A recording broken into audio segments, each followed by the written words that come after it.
Washington's War is a card-driven game about the Revolutionary War that uses cards to have events happen and place influence throughout the United States back in the early days. And looking at the board here, we'll go over the different parts of it. On the top left, you have the French reinforcements, which do not come in until the French alliance track has reached a higher level. The American leaders are placed here, and this is just a holding area. Capture generals to the top right. Here we place the war ends card, so this tells us what year the war will end. The track down here tells us what current year it is, or game turn it is.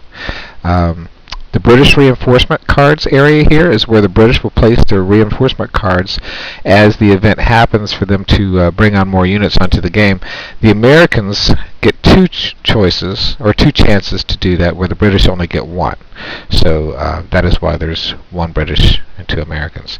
The game turn track here, you'll see that the British get the regulars advantage here. You can flip this marker and change it to no regulars, and that takes the +1 away from them in battle. And there's certain things that'll happen to trigger that event. You'll see a combat resolution here, and at the bottom of the combat track you'll see how many reinforcements that the British get each turn. And that's pretty much it for the general spots. The one last thing is the control track. This is where we record where the cities or colonies are controlled by either the U.S. or the Britain. So we'll place Quebec here, and at the end of the game, the object when the war ends card is triggered, or if all rounds are completed, the British get a victory if they control 6 or more colonies, and the Americans win if they control 7 or more colonies. You notice in the top left we have the strategy card deck, and on the left here you'll see the Declaration of Independence and the Baron von Steuben card have already been removed from the game. Just for turn 1. On turn 2, these cards re-enter the game, and they're just too powerful to happen early on, and that's why they're removed. So we'll draw the cards that we need for the beginning of the game.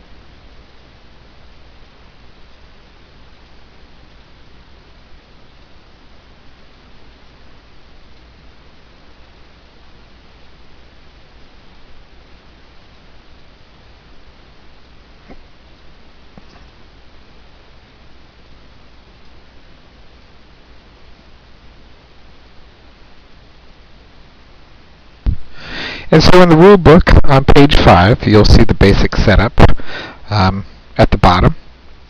And it's important to know the terminology on page 3 so you understand when they are speaking of a specific rule, the difference between an army and a CU. An army basically means that a general must be present. So when you hear the word army used, a general and a CU must be present.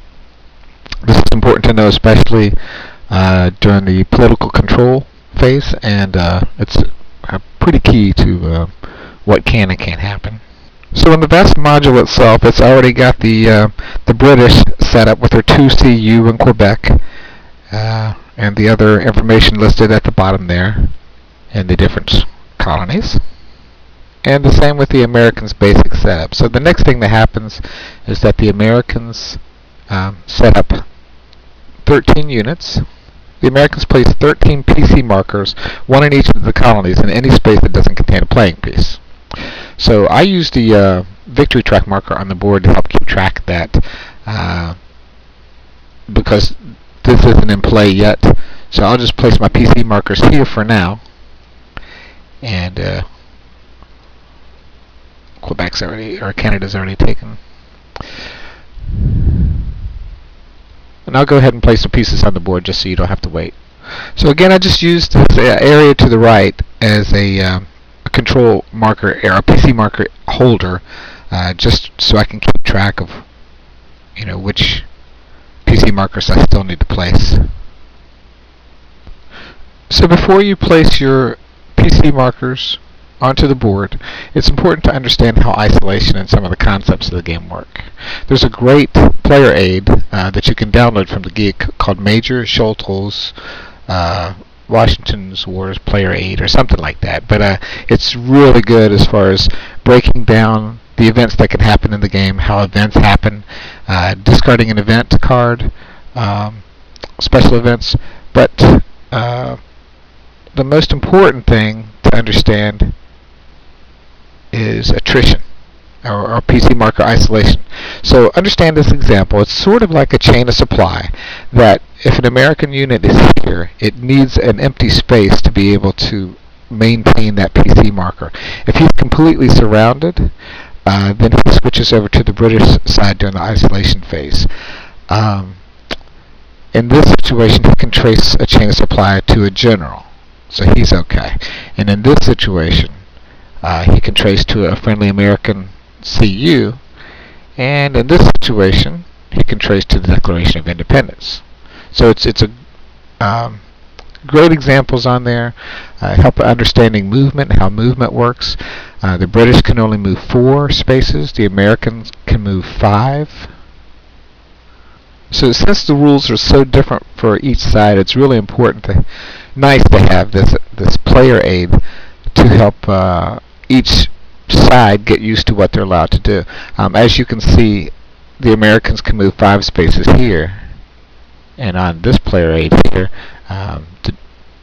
the British can only move 4. So I'm going to go ahead and place my markers. I'm going to place down here. It's a port. It's going to help block the British from being able to come into the port there. And for South Carolina, I am going to place a unit here in hopes of isolating some of these units here. Now their ports, the port here, his chain of supply goes to the sea, so it's very difficult to surround that guy, but we can slow him down a bit. And when you're looking at isolation later on in the game, there's some nice key areas to take that help provide isolation. And as you get better at the game, you'll see what I mean. But as we've got this unit here, we would have to take this space, and this space in order to surround that unit and flip him over to our control.